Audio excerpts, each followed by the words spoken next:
Another video about DK. Yes, we're not on DK, but we're on ArcoLinux XL, the ISO for December, beginning of the release of December. And DK is one of the latest, the newest tiling window managers from Nate Maya.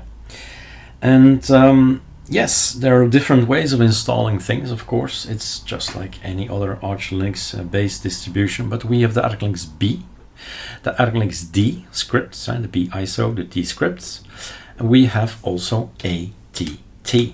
So if you update, and I'm not sure if that's complete, yes, I think it is. So it is up to date, my system, and I see it in the numbering system here. 10 is the latest version.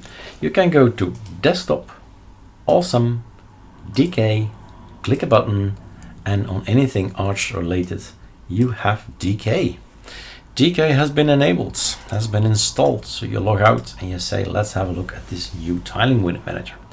There's already a little video about DK, so you can, well, cruise around and have a look at all these possibilities, whether you like it or not, and so on, right?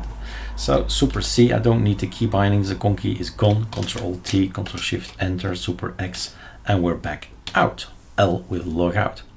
So it's that easy to install DK, another tiling window manager, on our systems and on anything Arch related. Have fun.